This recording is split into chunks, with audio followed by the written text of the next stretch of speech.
Welcome to the RV Park Mastery Podcast, where you will learn the correct way to identify, evaluate, negotiate, perform due diligence on, renegotiate, finance, turn around, and operate RV parks.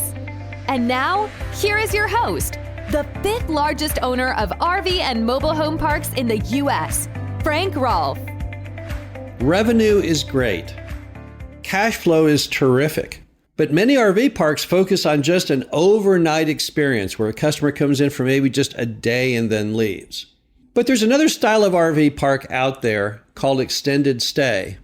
An extended stay equals extended stability. And you can introduce extended stay into almost any RV park subject to your permit. So what is an extended stay RV park? This is an RV park that people live in for months, sometimes years, sometimes for a lifetime. It's the alternative to the overnighter RV park. It's also the alternative to the destination RV park, although you can have a destination which also has an extended stay component. So what is extended stay customers? What are they after and how do you attract them? Well, you probably noticed that America has a very strong baby boomer population at this point. So what you have is you've got a whole bunch of folks, I am one of them, born between the years of 1946 and 1964. And for the longest time, this was considered the backbone of the RV industry. That was the group that was buying up most of the RVs. That was the group that was driving them around and parking them in RV parks. But now you have a second subset, which are the millennials. And the millennials have started to become larger RV users than the baby boomers. But the baby boomers have one attribute the millennials do not. That's age. Right now in America, there are roughly 10,000 baby boomers retiring per day. That's a whole lot of people. And they have found that many of these retirees, a very large group, part of their retirement plan is to buy an RV and travel America. And many of them, after they've done that for a while, they want to just stop in one spot. They want to keep the RV experience going.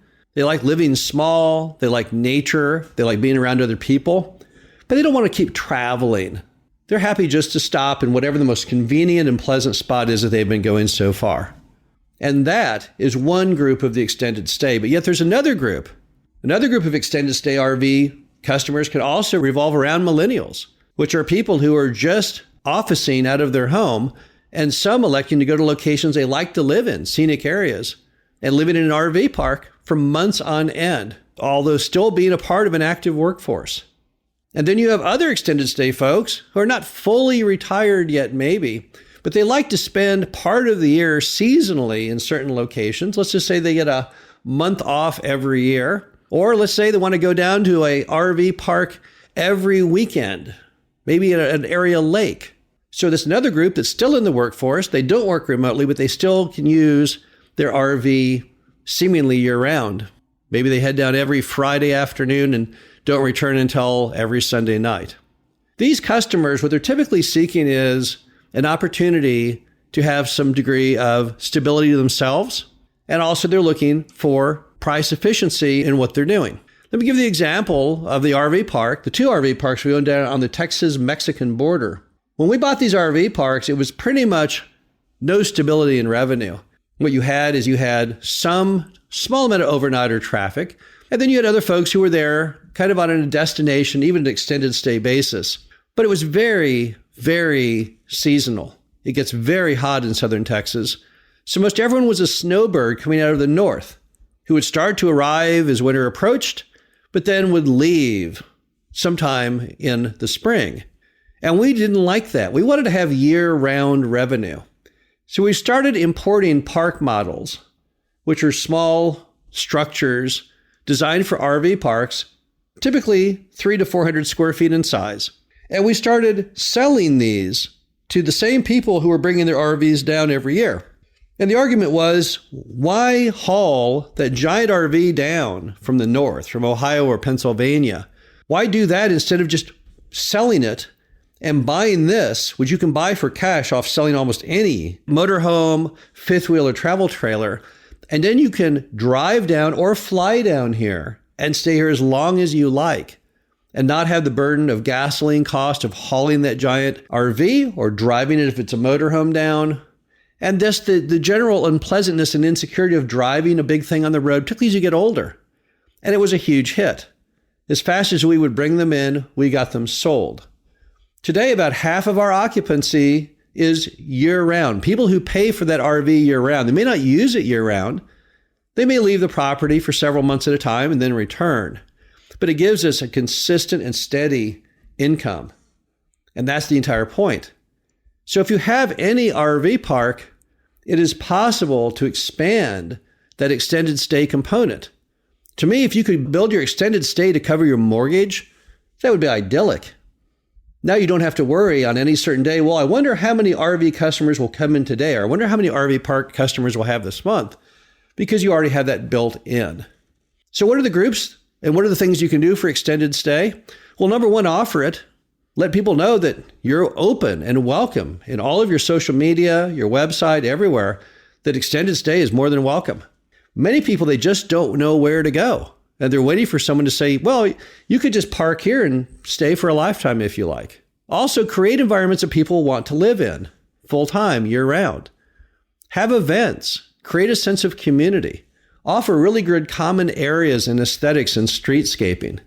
Don't just rely on putting up volleyball and basketball. That isn't what the extended stay is really looking for. They're looking more for a regular kind of living environment. What are some things that they like? Oh, well, they like things that include some kind of community events on weekends.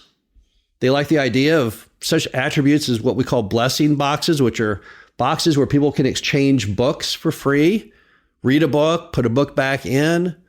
These kinds of things which give people that more of that residential feel of long-term customers, that's what they desire. We've also found that the extended stay customer really wants to see professional management. They don't want to stay in a place where they don't feel their property is secured, and they don't want to stay in a place where they feel like they're not respected and appreciated. It's very hard to build an extended stay base if you do not have a strong manager. You need a strong manager. I would even give that manager a uniform. I know we did that on a podcast recently. Give customers the impression that where they're staying is a smart choice and affirm that in them every time they look out the window or go for a walk. Bottom line to extended stay is that it's a terrific idea.